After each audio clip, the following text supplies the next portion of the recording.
Om Jnana-timirandhasya Jnananjana-shalakaya Chakshura-militam yena tasmai Shri Gurave Namaha. So this is a well-known verse of Bhagavad-gita. In our preaching experience, we find this is often quoted to us by merchants, especially the first two lines. The first two lines, the first line, Kamani Vadikaraste, you have a right to work. So this line is very popular with persons who like to work. But most of them don't really get the point. Ma phaleshu kadachana, you shouldn't be attached to the results. Because mostly the people who quote this, they're very much attached to the results.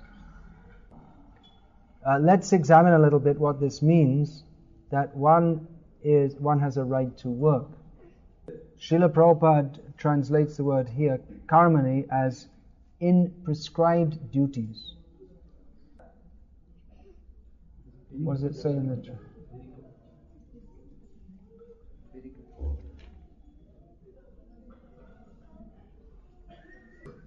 in Sanskrit, this would be called swakarma, or one's own work, as prescribed in the Vedic literature. We find this term comes up several times in Bhagavad-gita, swakarma.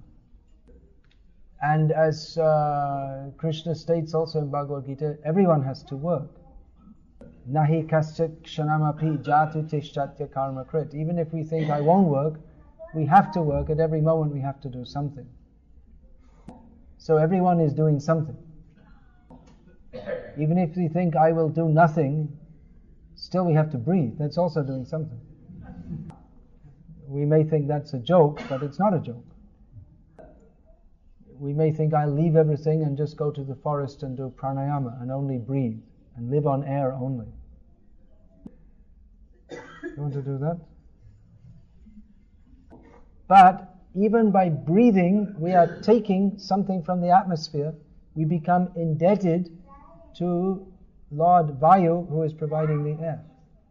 So we cannot actually stop work completely. And even if we say, okay, I'll stop breathing also, then this body will die. And then we'll get another body and we'll work in that body. So not only one has a right to work, but everyone is forced to work. So here, karmani doesn't mean that one just has a right to work, but it specifically means one has a right to perform karma according to the dictates of the Vedic literature. And swakarma means specifically according to one's dharma, according to his varna.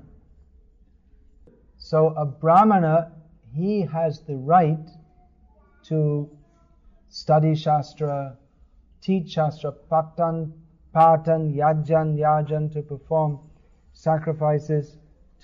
sacrifices for others also, to accept charity and to give charity. These are the 6 methods of which a brahmana has the adhikara, the right to perform. And a kshatriya, he has the right and the obligation to act in a manner that will protect the citizens. And a vaishya has the right to protect cows, oversee agricultural activities, do business. And traditionally, business doesn't mean like this multinational corporations, but simple trading, grains, gold, and items like this. And Shudra, their swadharma is to assist others. So everyone within the varnashram system has a right to perform his duty. But what does it mean that one should not be attached to the result? If one does some work, then something is produced from that. So why should not one be attached to the result? Please don't lean on Prabhupada's Vyasa-sam.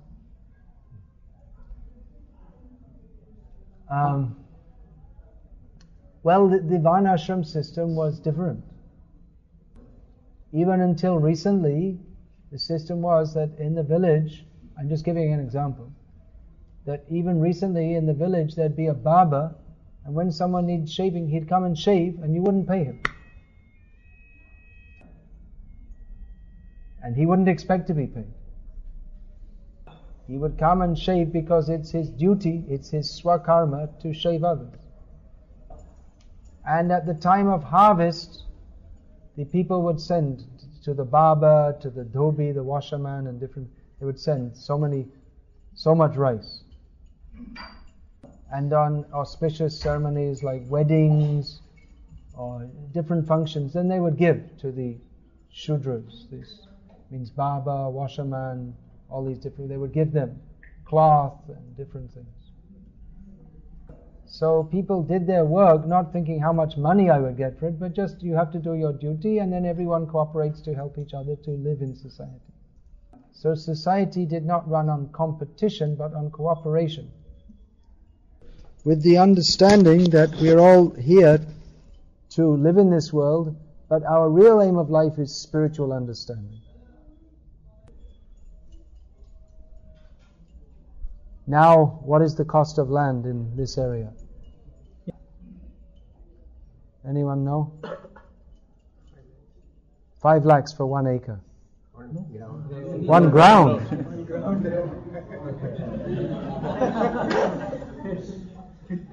But previously land was not sold.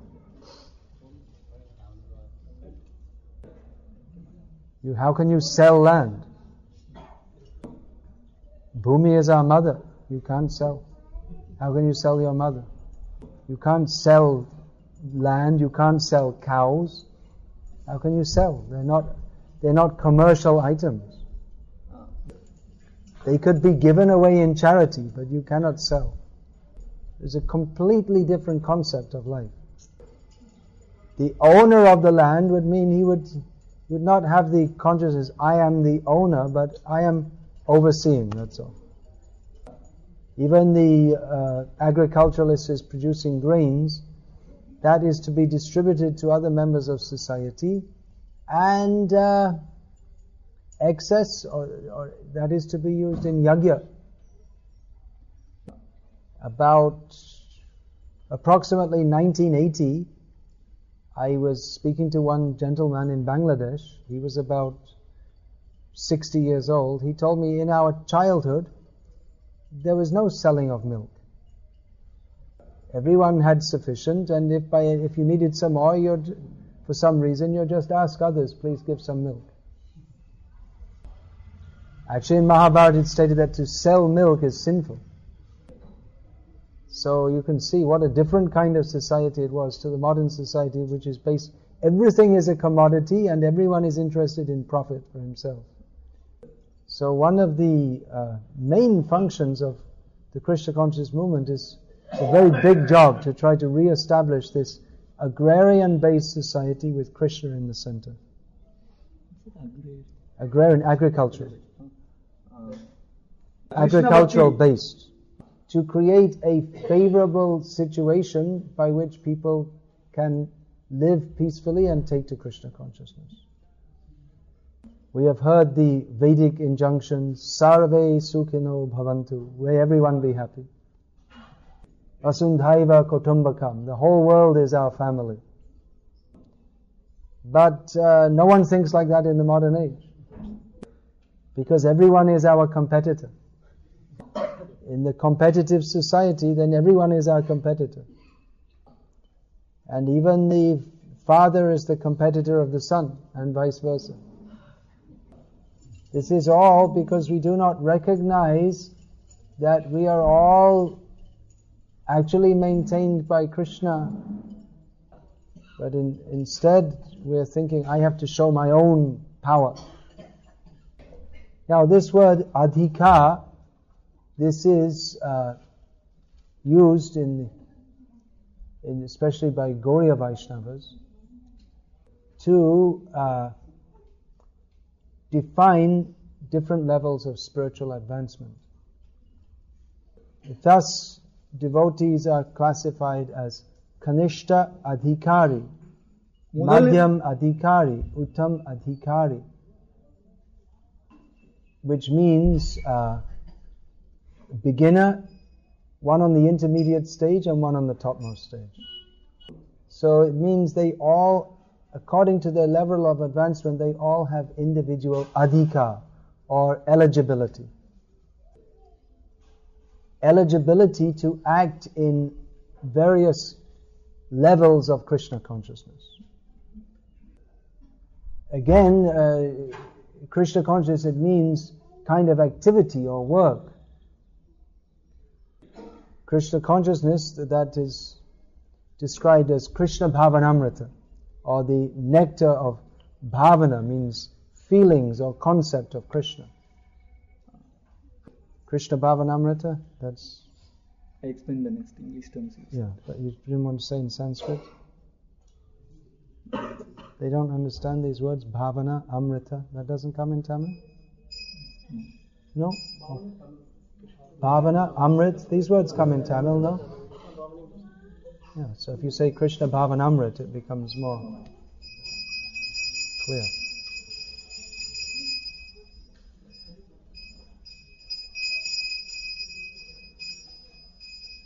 But bhavana means that has to be expressed in activity.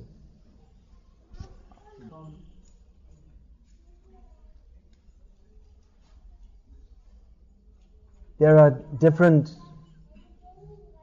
spiritual or partially spiritual levels: karma, jnana, yoga and bhakti.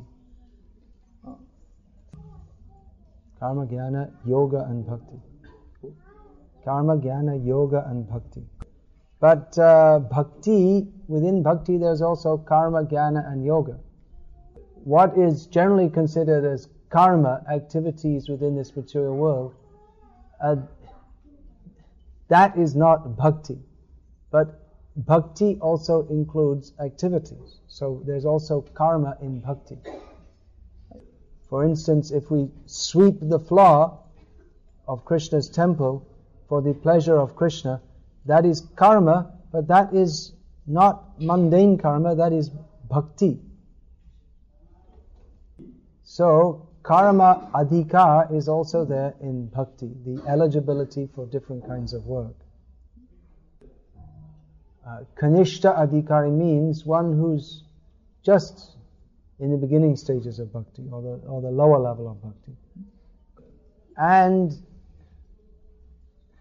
Kanishta adhikari is his specific adhikar or eligibility is for deity worship. Archana. Yes. Acharya eva hare pujamya shradhayanvite. This is mentioned in Srimad Bhagavatam, that the beginning level of devotee has the eligibility to worship. He worships the deity with faith. Na tad bhakteshu chanyeshu sabhakta prakrita smitaha. But if one worships the deity, but one doesn't recognize other devotees or other people, he's callous to them, then such a person is known as, his bhakti is mixed with materialism. Not a very highly developed level of bhakti. Now, according to gradation of varna, the brahmana is on the highest level. And brahmana is meant for archan, for deity worship. But that is considered the beginning stage of bhakti. Of course, topmost devotees, they also worship the deity. But those who are on a more developed level, madhyamadika, they have the eligibility also to preach Krishna consciousness. The neophyte devotee tends to see Krishna and me. The neophyte devotee tends to see Krishna and me. This is the deity, I am worshipping the deity, that is bhakti. But a devotee of madhyamadika, he sees the Lord and others also. Ishvare tad adhineshu balisheshu tvishatshucha prema maitri kripopeksha prema maitri kripopeksha. Then what is the next line? Sabhakta madhyamasmrita. That's one on the madhyamadika. He sees the Supreme Lord, his devotees, innocent people, and those who are envious, and accordingly he offers his love to God, he makes friendship with the devotees, he is compassionate to the innocent, and he avoids the envious. So a madhyamadikari, he is especially meant for preaching Krishna consciousness. His eligibility is expanded because he sees all living beings in relationship with Krishna. And he sees that some people are Krishna conscious and others are not. We should try to help those who are not in Krishna consciousness to come to Krishna consciousness. His eligibility to serve Krishna is at a higher level. We tend to think that who is worshipping the deity, this is the highest level. Once in Vrindavan, some of our Western devotees were in the temple of Sri Radharaman and were having darshan of him, and from their faces it was clear that they were expressing a lot of faith and love for the deity. So seeing this, the pujari was very pleased and said that, well, due to your faith, in your next birth, you can take birth in India like me, and then you can worship the deity like me. So the Western devotees, they went back to the ISKCON temple in Vrindavan and told this incident to Prabhupada, who was there at the time. So Prabhupada said, you should go back and tell the pujari, that due to his devotion to the deity, in the next life, he'll get the opportunity to be born in the Western countries and preach Krishna consciousness all over the world. Then what is the position of the Uttamadikari, who has the highest eligibility? His eligibility is to directly serve Krishna. He is Bhagavad-bhavamatmanaha. He's completely overwhelmed with love of Bhagavan.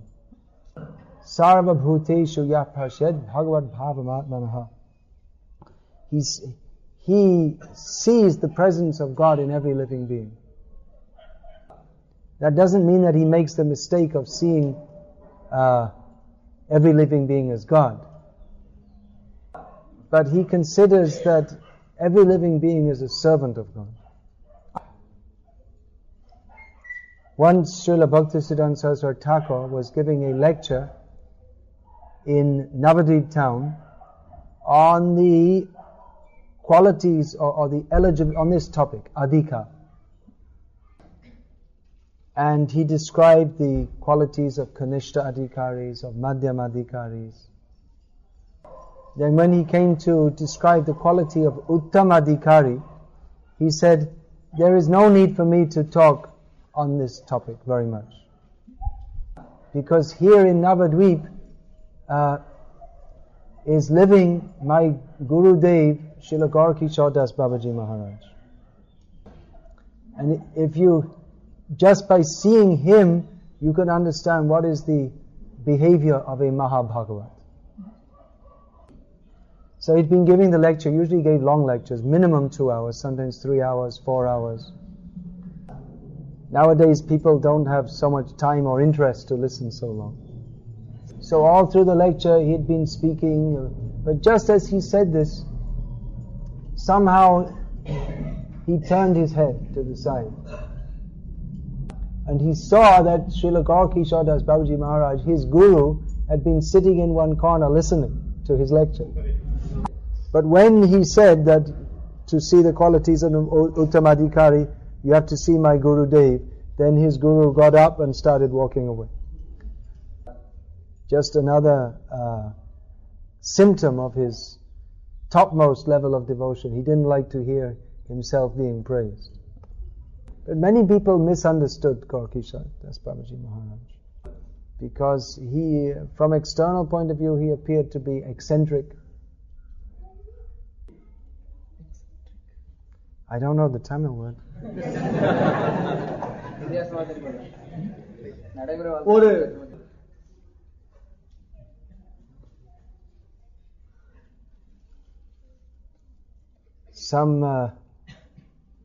Some young man came to live next to Gorky Shodas Babaji, and he wanted to show, I'm more renounced than he. So he used to keep the skull, one human skull, for drinking water, as if to show, I'm more renounced than Gorky Shah. People were surprised to see Bhaktisiddhanta Saraswati. He was the disciple of Gorky Shodas Babaji Maharaj, who is known as Sakshat Vairagya Murti, the direct manifestation, for want of a better word, or the embodiment. English is a terrible language, but anyway, we have to try and say it in English. Of renunciation. Vairagya also. It's better to learn Sanskrit, actually. You can say Sakshat Vairagya Murti in Tamil, but in English you can't say it. You can say the embodiment of renunciation, but both embodiment is the wrong word and renunciation is the wrong word also. English is meant for going to hell, that's all. Anyway, say it. Sakshat Vairagya Murti.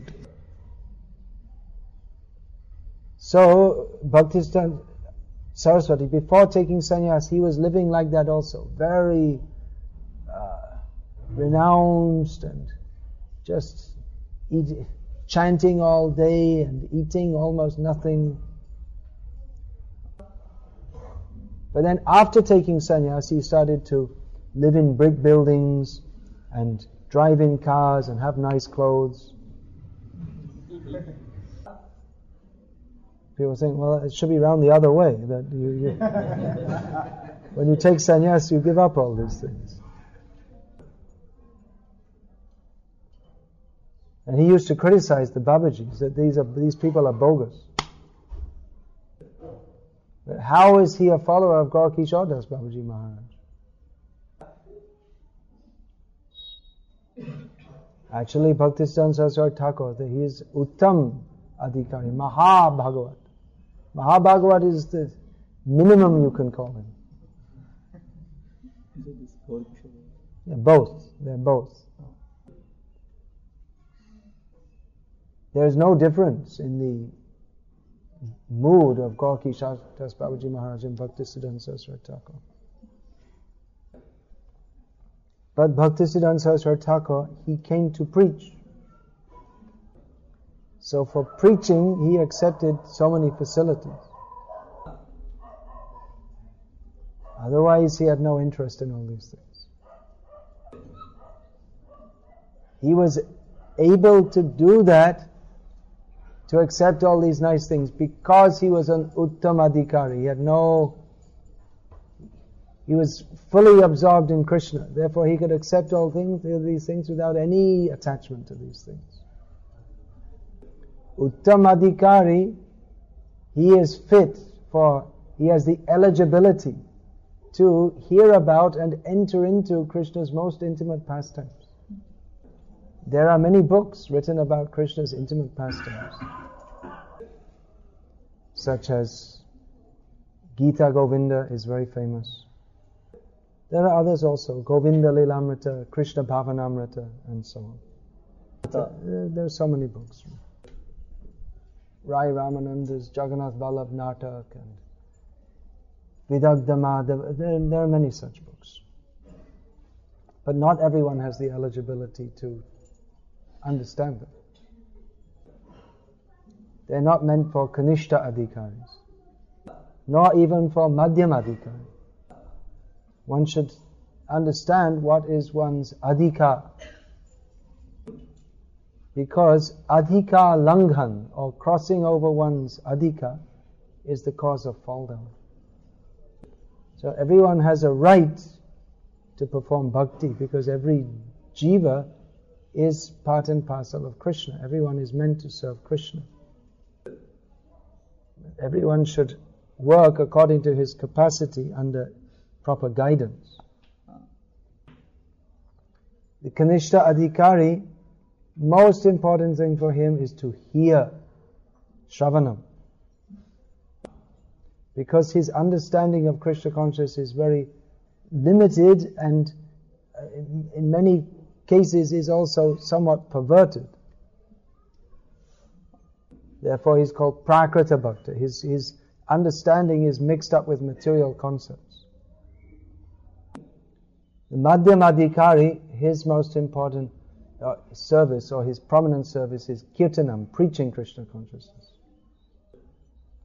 And for the one of Uttamadhikar, he has the actual adhikara eligible to always remember Krishna, smaranam, and seva, on the intimate seva of the Supreme Lord.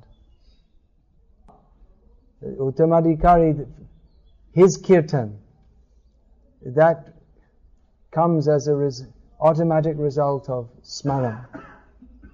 Kanishta and Madhyamadhikari, they will perform kirtan with the aim of attaining smaran, remembrance of the Lord. But for the topmost devotee, his smaran and his kirtan comes from his smaran, and his kirtan and smaran are non-different. That is actual kirtan. Therefore it's said that we should hear the holy names of the Lord from the lips of pure devotees of the Lord. That chanting is imbued with Krishna Shakti. That chanting is imbued with Seva Bhav, the full desire to serve Krishna only. So hearing from the lips of pure devotees inspires and lifts up the non-devotees to the level of devotional service, and the aspiring or Kanishta and Madhyamadhikari to the highest level of devotional service. So everyone is eligible to perform bhakti, and everyone should do so. But one should do so according to one's level of eligibility. If one tries to take a position for which he is not fit, that will be the cause of fall down. So, Chennai Paramet, Buddha Dhriti Grihitaya. One should go carefully forward, step by step, with intelligence and determination. With faith that by chanting the holy names and serving the Vaishnavas, that we will gradually attain to higher levels. Hare Krishna. Is there any question about this?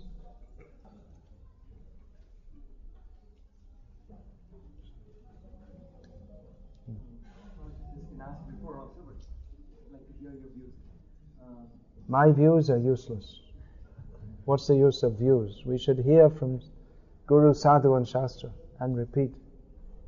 You are one of everything. You represent all of them. Guru, Sadhu, Shastra. Well, then it shouldn't be my view, if that's actually a fact. If I'm actually representing Guru, Sadhu and Shastra. If I'm not, I shouldn't be here. Kick me out. And then your explanation about the function of the Uttamadhikari. We see in our parampara a lot of acharyas will be considered Uttamadhikari also aggressive, very determined creatures. We see that as the adhikar of the Madhyamadhikar is the adhikar of a preacher. So, what about our pure devotee preachers? I was giving an example of Bhaktisiddhanta Saraswati Thakur. Did he become less by giving up his he was living like Gaur Kishore Das Babaji Maharaj. Did he become less by taking sannyas and taking up the preaching mission? No, not at all. The pure devotee preacher, that is a function of his tremendous compassion upon the fallen jivas. So he functions at the level of a Madhyamadhikari for the sake of preaching. Because a pure devotee, he says, what is that? Sarva bhuteshu yapasyad bhagavad bhavam atmanaha. Bhutani bhagavat yatmani esha Sa Esha Bhagavatotama. He sees that all living beings are fully absorbed in Krishna. So if one sees like that, he can't preach. So the Madhyamadikari sees the Lord, his devotees, the innocent non-devotees and the envious non-devotees. And so he makes a gradation, sees the difference.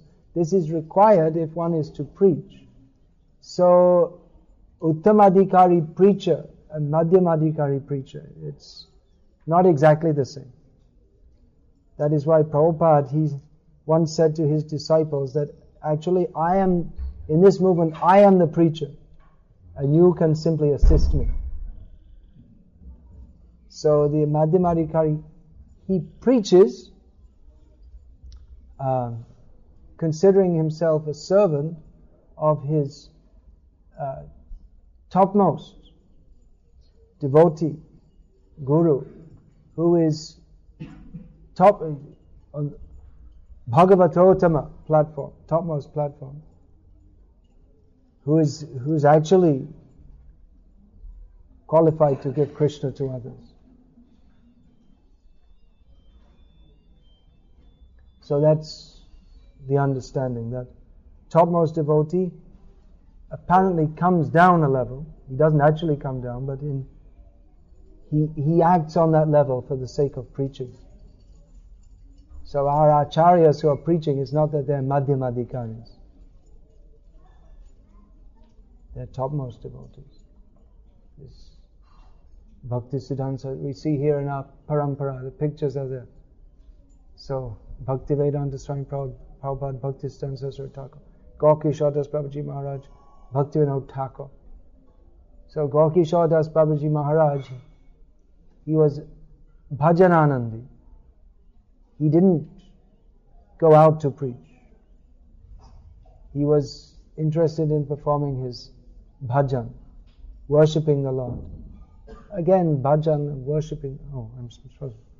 Forgot about the translation. Sorry. Now I converted him into a bhajananandi.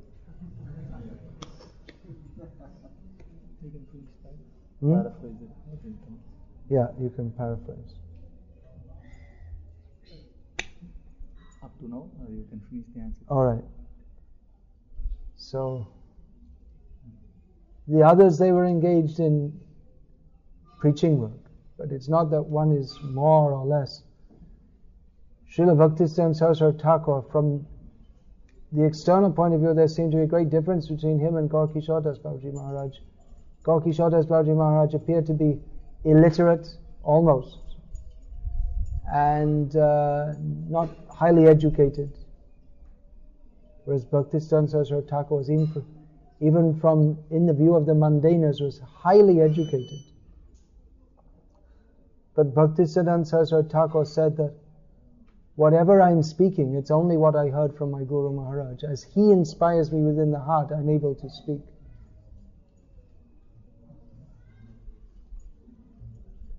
So you may say that Gaur-Kishore Das Babaji Maharaj wasn't preaching, but he had one disciple, and through that one disciple, he preached to the whole world.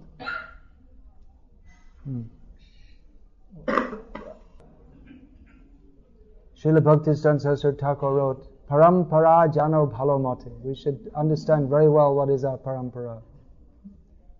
So I hope to present to you all quite soon a book on Srila Bhaktisiddhanta Saraswati Thakur. So we can just begin to get some idea of how elevated is the dust of his lotus feet. Yeah? I have a question, Maharaj. You said now in this society there is no varnashrama and all. So There's no what? No varnashrama. In the present society. Present society, no. So how Did I say that? Maybe. Anyway, it's an acceptable statement. how to know what is my swadharma and how to practice? For you, it's easier. For women, there's Sri Dharma. The men might be confused, but the women's duty is to serve them. That's our Worldly dharma. Worldly dharma. Worldly. Bhotik. Of course, in the modern age, they won't agree. The women will go out to work and as an airline pilot or something, and the men will stay at home holding the babies. We live in unusual times.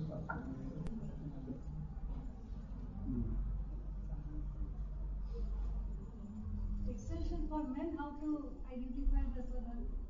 It's required to re-establish varnashram in human society. This factory-based society is not suitable for varnashram. This is suitable for making demons only, this modern society. Yeah. Factory just converts everyone into a demon, that's all. Anyone who works in a factory, they'll want to drink, they'll want to smoke and womanize and so many things, or man-ize. So Srila Bhaktivinoda Thakur gave some directions for re-establishing varnashram. But the first thing is required is to have genuine brahmanas. The first thing is the head has to be in order. Brahmanas are compared to the head of society. So if the head is out of order, then the whole body is crazy. So we see that modern intellectuals are promoting gross materialism, so therefore the whole society is misdirected. So Prabhupada wanted to establish this Krishna conscious movement for making actual brahmanas, highly knowledgeable in Shastra and detached from material enjoyment, fully dedicated to Krishna and competent to act as guides for the rest of human society. So our movement is actually meant to be educational, to give instruction to all of society on how to live as human beings so that we can transcend birth and death. So to facilitate that, there are many things to do, such as building temples. But we should know that an ISKCON temple is not meant to be like any other temple where someone rings a bell and collects money, and that's all. But it is especially meant for training persons of the highest character who know Shastra. What is the conclusion of Shastra? How to apply that in practical life. That was Prabhupada's vision. So you can judge for yourself how successful that is becoming. As you've asked for opinions, my personal opinion is that our movement is lagging behind in this department, in general. It is not easy to build temples, it's a big struggle. But it's relatively easy compared to building up people's character. So building temples is not in and of itself the purpose of ISKCON. It is meant to be a means to an end. The end or the real thing that is required is to build people up in Krishna consciousness. To build temples in everybody's heart. So we have a lot of work in education. And education means spiritual education. That doesn't mean just learning shlokas. There are many societies, which is good, in South India especially, they teach so many shlokas. But that in and of itself does not constitute spiritual education. It's good to learn the shlokas, but we have to know what the meaning is and how to apply that in our lives. So that is real Brahminical training. When there are actual brahmanas, then we can begin to think of establishing varnashram. But unfortunately, everyone wants their son to be a Shudra. Even our initiated congregational devotees, if we say, now you send your son, we'll train him as a Brahmana. No, I want him to be a software engineer, which means a technological Shudra. so-and-so, Mr. Iyengar is very proud. My son is working for a multinational corporation as a computer engineer. But his forefathers were worshipping God. They weren't working as the paid servant of a beef eater and proud of it. They should be ashamed.